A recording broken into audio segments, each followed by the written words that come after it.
જય ગુરુદેવ, જય મહાદેવ.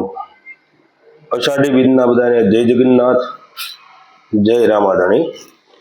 હવે આજેથી આપણે છે ને થોડુંક જ્યોતિષ બાબતે આપણે જાણીશું. દરરોજ એક ગ્રહ વિશે હું તમને જરાક એવું જણાવીશ. સૌપ્રથમ જ્યોતિષની અંદર સૂર્ય ગ્રહ છે. સૂર્ય છે ને એ આત્માનો કારક છે.